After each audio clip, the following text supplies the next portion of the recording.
여러분 안녕하십니까? 오늘도 참으로 좋은 날입니다. 하나님의 성령이 충만하시기를 바랍니다. 저는 오늘 여호사밧 왕의 신앙이라는 제목으로 여러분과 함께 은혜를 나누고자 합니다. 본문 말씀은 역대하 20장 15절로 17절입니다. 야시엘이 가로되 온 유다와 예루살렘 거민과 여호사밧 왕이여 들을지어다. 야훼께서 너희에게 말씀하시기를 이 큰 무리로 인하여 두려워하거나 놀라지 말라. 이 전쟁이 너희에게 속한 것이 아니요 하나님께 속한 것이니라. 여호사밧 왕이 유다를 다스리고 있을 때 모압 자손과 암몬 자손이 40사람과 함께 어마어마한 대군을 이루고 유다로 쳐들어왔습니다. 이 소식을 들은 여호사밧 왕은 앞이 캄캄했습니다.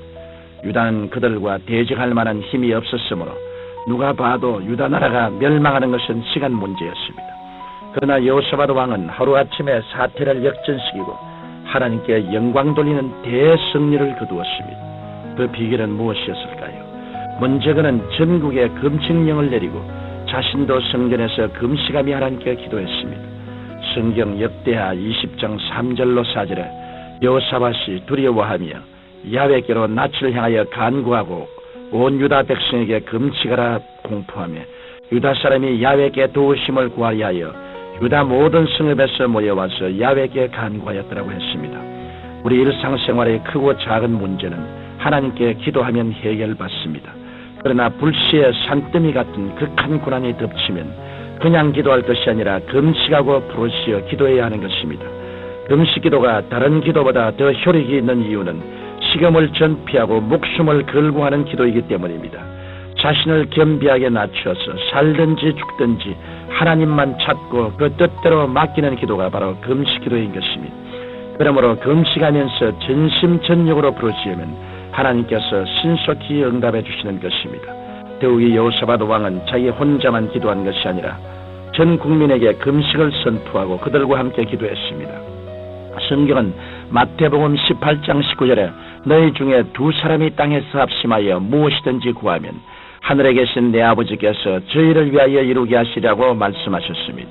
그러므로 혼자 기도하는 것보다 남편과 아내가 힘을 합해 기도하는 것이 더 효과적이고 부부끼리만 기도하는 것보다 온 가족이 힘을 합해 기도하는 것이 더 효과적이며 한 가정이 기도하는 것보다 교회가 합심하여 기도하는 것이 더 효과적입니다. 그런데 온 백성이 한자리에 모여 금식하며 기도했으니 어찌 하나님께서 모른 채 하셨겠습니까? 성경 역대하 20장 6절로 13절에는 여호사밧 왕이 성전뜰에 모인 백성들 앞에서 하나님께 드린 기도가 기록되어 있습니다. 그의 기도의 특징을 살펴보면 참으로 놀랍습니다. 그는 먼저 전지전능하신 하나님을 높이 찬양했습니다. 우리 열조의 하나님 야훼여, 주는 하늘에서 하나님이 아니시니까 이방 사람이 모든 나라를 다스리지 아니하시나이까. 주의 손에 권세와 능력이 있사오니 능히 막을 사람이 없나이다. 그런 다음에는 하나님의 약속의 말씀을 힘차게 부여잡고 기도했습니다.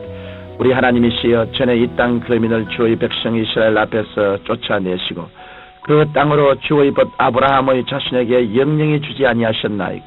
저희가 이 땅에 거하여 주의 이름을 위하여 한 성소를 건축하고 이르기를 만일 재앙이나 난리나 견책이나 온역이나 기근이 우리에게 임하면 주의 이름이 이 전에 있으니 우리가 이 전 앞과 주의 앞에 서서 이 환난 가운데서 주께 부르짖은즉 들으시고 구원하시려 하였나이다.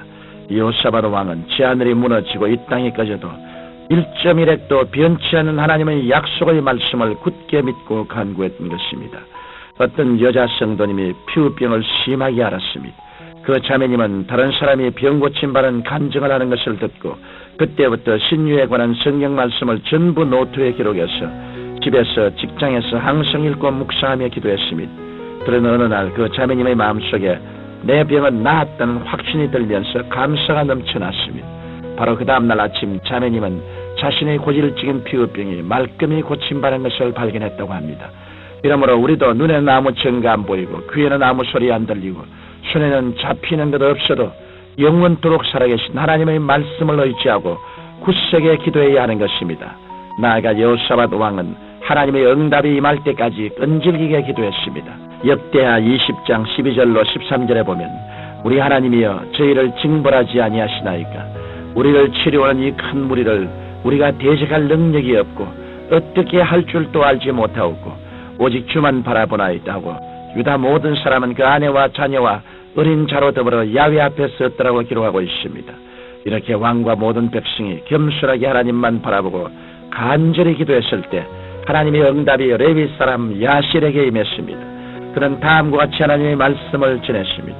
온 유다와 예루살렘 거민과 여호사밧 왕이여 들을지어다. 야훼께서 너에게 말씀하시기를 이 큰 무리로 인하여 두려워하거나 놀라지 말라. 이 전쟁이 너희에게 속한 것이 아니요 하나님께 속한 것이니라. 내일 너희는 마주 내려가라. 이 전쟁에는 너희가 싸울 것이 없나니 항구를 이루고 서서 너희와 함께한 야훼가 구원하는 것을 보라. 이와 같이 하나님께서 우리의 기도를 들으시고 직접 싸워주신다면 감히 누가 우리를 대적하겠습니까? 여러분은 지금 어떤 고난 중에 있습니까? 기도하십시오. 성령께서 응답하실 때까지 기도하십시오. 여러분이 어떤 환경에 처했을지라도 포기하지 말고 끝까지 기도하면 하나님께서 여러분을 대신하여 그 문제와 싸워주시고 구원해 주시는 것입니다. 하나님의 기적은 믿음으로 찬양할 때 일어났습니다. 다음날 새벽 유다 백성들은 하나님께서 지시하신 대로 항우를 지어서 적군을 대하여 마주 나갔습니다. 이때 여호사밧 왕은 그들에게 하나님만 의지하라고 격려하여 보내신 후 성가대를 조직했습니다. 성가대원들에게 거룩한 예복을 입히고 군대 맨 앞에 두어 하나님을 찬양하게 했습니다. 역사상 어느 전쟁 때 성가대가 군대 앞에서 찬양을 부른 적이 있었습니까? 예루살렘 성을 첩첩으로 둘러싼 적군들이 보기에는 기가 막힌 일이었습니다. 그러나 성가대가 하나님께 감사 찬양을 드리자마자 기적이 일어났습니다. 성경 역대하 20장 22절로 23절에 그 노래와 찬송이 시작될 때 야훼께서 복병을 두어 유다를 치러 온 암몬 자손과 모압과 세일산 사람을 치게 하심으로 저희가 피하였으니 곧 암몬과 모압 자손이 일어나 세일산 거민을 쳐서 진멸하고 세일 거민을 멸한 후에는 저희가 피차 살류하였더라고 기록하고 있습니다. 찬양이 시작되는 순간 적군은 유다 백성들이 보는 앞에서 피차에 살류하여 스스로 진멸되고 만 것입니다. 그들이 남긴 전리품을 그르는 데만도 사흘이 걸렸습니다. 이 소문이 온 사방에 퍼지자 이방 모든 나라가 두려워하여 여호사밧이 다스리는 동안 유다는 태평성대를 누렸습니다. 하나님을 믿고 찬양하는 것은 이만큼 위력이 큰 것입니다. 사랑하는 성도 여러분, 옛날 인디언들은 남자아이들의 담력을 길러주기 위해 맹수가 우글거리는 숲속에서 아이 혼자 밤을 새게 했다고 합니다. 아이는 밤새 죽음의 공포와 두려움 속에 몸을 떨지만 밝은 아침에 되어서 보면 아버지가 무기를 들고 나무 뒤에서 함께 밤을 새우며 자신을 보호하고 있던 것을 발견하게 되는 것입니다. 여러분, 우리가 위경에 처할 때에도 하나님께서 우리 뒤에서 지키고 계십니다. 그러므로 문제만 바라보고 두려워 떨지 말고 우리와 함께 하시는 성령님을 의지하고 금식하며 기도하십시오. 승리를 주시는 하나님을 끝까지 믿고 감사와 찬양을 드리십시오. 그리스도의 위대하신 능력으로 여러분은 하나님께 영광 돌리는 기적을 체험하게 되실 것입니다. 거룩하신 하나님 우리 아버지, 주님께서 복을 주시고 은혜를 베풀어 주셔서 모든 사람들이 여호사밧 왕과 같은 믿음과 헌신과 기도를 드리게 하옵소서. 예수님 이름으로 기도드립니다. 아멘.